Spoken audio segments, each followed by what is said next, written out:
কৃষ্ণকলি ইলিশ মাছের টুকরোগুলো বড় বাড়িটায় ঢেলে গুনে দেখল ল্যাচামুড়ো বাদ দিয়ে মোট 9 টুকরো। অর্থাৎ অর্ক আর ওর পার হেড 4.5 টুকরো করে বরাদ্দ। অর্ককে 1 টুকরো ইলিশ মাছ বেশি দেবে এত মহান কলি কোনো কালেই নয়। অর্ক বউকে যতই ভালোবাসুক, ইলিশের ব্যাপারে খুবই সেন্সিটিভ। ওদের সবে 1 বছর হলো বিয়ে হয়েছে। বিয়ের 6 মাসের মাথায় অর্ক বোম্বেতে বদলি হয়ে এসেছে। ওরা দুজনে মিলে হাতে কলমে সংসার করা শিখছে। কলি যৌথ পরিবারে বড় হয়েছে। এক গাদা খুড়তুতো জ্যাঠতুতো ভাই বোন মিলিয়ে জমজমাট সংসার। শ্বশুরবাড়িতেও শ্বশুর শাশুড়ি একটা স্কুলে পড়া ছেলেমানুষ ননদ নিয়ে মোটামুটি ভরাভর্তি সংসার ছিল। প্রবাসে তার যেন আর দিন কাটে না। একটা চাকরি বাকরি না পেলেই নয়। কলি মাছের টুকরো গুনার মতো সংসারই মোটেও নয়। কিন্তু ইলিশ মাছের টুকরো নিয়ে ঝগড়া গত দুঃখে পেয়ে বাড়তে বাড়তে প্রায় ডিভোর্সের উপক্রম হয়েছে। বোম্বেতে ইলিশ মাছ অগ্নিমূল্য, কিন্তু তাও ওরা 2 ইলিশ প্রেমী গত মাসে 2বার বাজার থেকে ইলিশ মাছ কিনে এনেছে। কিন্তু মুশকিল হয়েছে অন্যত্র। ওরা দুবারই খেতে বসে দেখেছে ইলিশ মাছের টুকরো যেন সংখ্যায় কম কম। খুবই স্বাভাবিকভাবে কলির ধারণা অর্ক লুকিয়ে লুকিয়ে ইলিশ খেয়ে নিয়েছে। অর্কের ধারণা এটা কলির কীর্তি। প্রথমবার লজ্জার মাথা খেয়ে পরস্পরকে ওরা ইলিশ চড়ে তকমা দেয়নি, কিন্তু দ্বিতীয়বার দুজনেই হাউমাউ করে ঝগড়া করে মরেছে। এবার ইলিশ মাছ আসায় কলিতাই খুব সাবধানী। পারলে ইলিশগুলোকে ফ্রিজের বদলে লকারে ভরে রাখে। সেদিন শনিবার, তারপর মাসের শুরু। ওরা পুরনো ঝগড়া ভুলে আবার একটা মাঝারি মাপের চকচকে ইলিশ কিনে আনলো। নুন হলুদ মাখানোর সময় আরেকবার গুনে নিল কলি। পুরো 9 পিসই আছে। 4টে ভাজবে আর 5টা বেগুন দিয়ে পাতলা ঝোল করবে। সর্ষে বাটাটা এখনো ঠিক সড়গড় হয়নি তার, এই তো হয়ে যায়।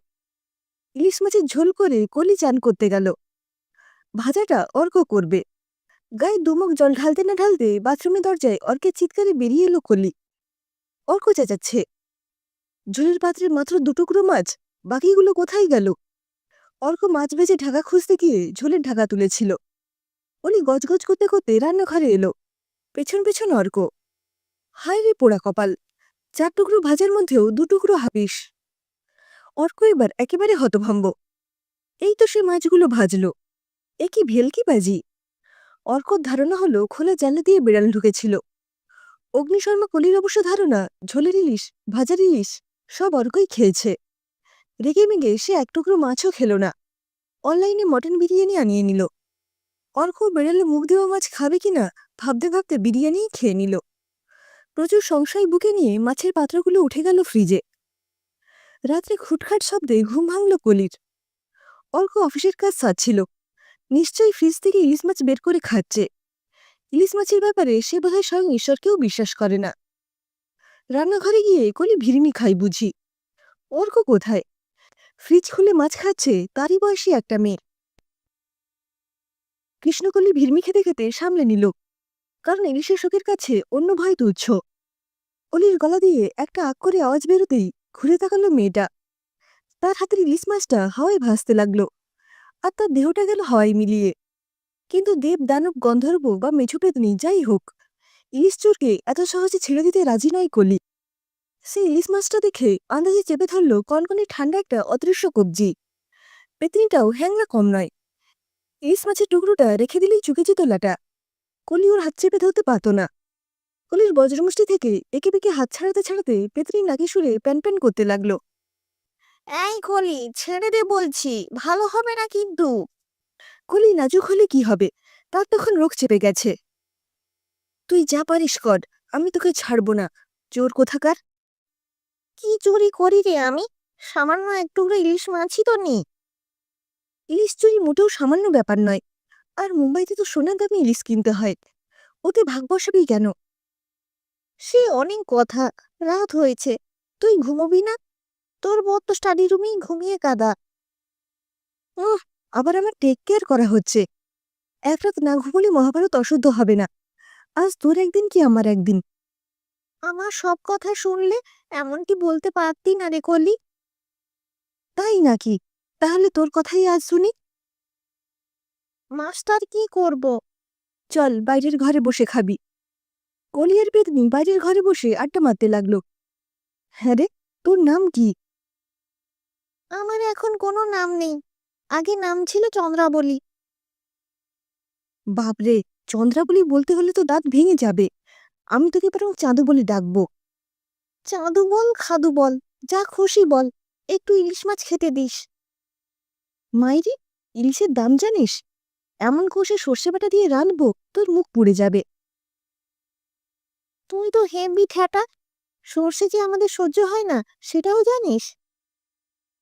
কিন্তু সেসব ঘুরে বালি, তুই যখন প্রথম দিকে সর্ষে বাটা দিয়ে ইলিশ মাছ রাখার চেষ্টা করতিস, আমি তার থেকেও ঝেড়ে খেয়েছি। সে কি রে, পেতনি হয়ে তুই সর্ষে খেলি কি করে? ইলিশের টানের কাছে সামান্য সর্ষের জ্বলন্ত তুচ্ছ, একটু পেট খারাপ করে, কিন্তু পেতনির কথা কেটেই এবার কলি বলে উঠল, পেতনির পেট খারাপ? কেন হবে না? খেতে পারলে বাকিটাও হবে বই কি। আচ্ছা আচ্ছা, তুই পেতনি হলি কি করে সেটা বল। আর প্লিজ নাকে সুরে বলিস না, মনে হয় তোর নাক বন্ধ হয়ে আছে, নেজাল ড্রপ দিয়ে দি। ঠিক আছে, নাকি সুরে বলবো না। এমনিতেও তুই নাকি সুরে ভয় পাওয়ার বান্দানোস, আমি বেশ বুঝেছি। বছর 25 আগে তোর মতোই আমি বিয়ে করে এই ফ্ল্যাটে আসি। কলকাতায় থাকতে পুরো বর্ষাকালটা বাড়িতে ইলিশ খাওয়া হতো। এখানে এসে দেখলাম খাওয়া তো দূরে থাক, বর ইলিশের গন্ধ সহ্যই করতে পারে না। প্রথম দিকে আবদার করে করে ফেল মেরে শেষে ঠিক করলাম নিজেই বাজার থেকে ইলিশ কিনে আনবো। সেদিন ছিল ভূত চতুর্দশী। সমীরণ মানে আমার বর অফিসে বেরিয়ে যেতেই আমি চেম্বুরের মাছের বাজারে গিয়ে হাজির হলাম।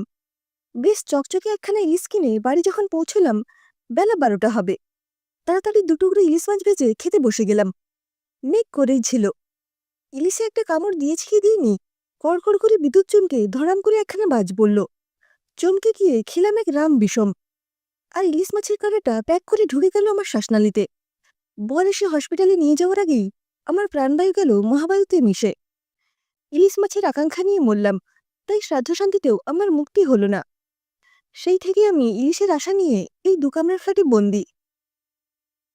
সে কি রে, তুই তো এখন মুক্ত প্রাণ, ডাইরেক্ট পদ্মায় ঝাঁপ মেরে ইলিশ ধরে খাস না কেন? নিদেন পক্ষে পদ্মা নদীর মাঝির পাশে বসে। আচ্ছা আচ্ছা, বুঝেছি, কাঁচা মাছ মুখে রোচে না তোর। গোয়ালন যাবার পথে স্টিমার ঘাটে বসে ইলিশ মাছের ঝোল খেয়েছিস কখনো? এবার আর সহ্য করতে পারে না পেতনি চন্দ্রাবলী, ঝরঝর করে কেঁদে ফেলে। কলি দেখে যেন হাওয়া থেকে জল ঝরছে। সে ঘাবড়ে গিয়ে বলে, আরে আরে কাঁদছিস কেন, কি হলো কি তোর? আমি এই ফ্ল্যাট ছেড়ে কোথাও যেতে পারি না, এমনকি ইলিশ মাছের বাজারে অব্দি যাওয়ার উপায় নেই আমার। আমি এখানে মরেছি, তাই এই ফ্ল্যাটের দেওয়ালে ইলিশ ইলিশ করে মাথা ঠুকি। এতদিন শুধু অবাঙালি ভাড়াটে এসেছে, আর আমি উপসী ছাড়পোকার মতো কেটে কেটে ফিরেছি।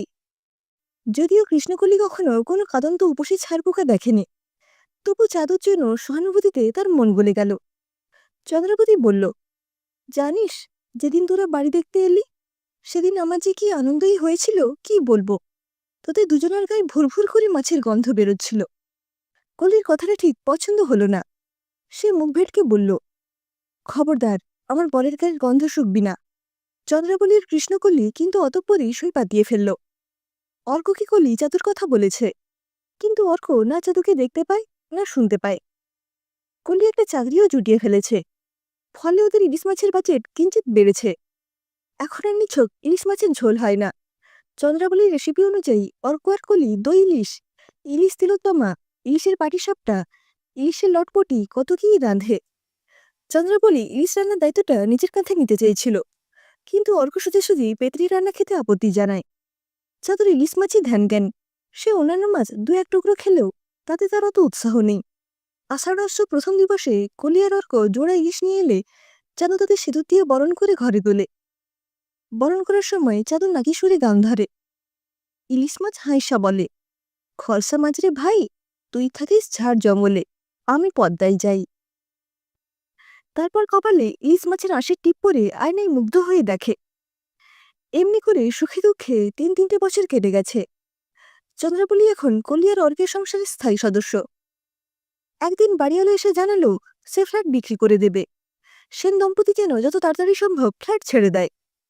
কৃষ্ণকলি মুখ ভার করে চাঁদুকে এসে বলল, দেখলি তো বাড়িওয়ালা বেটা কেমন হুড়কো দিল, আমাদের পত্রপাটেই ফ্ল্যাট ছাড়তে হবে।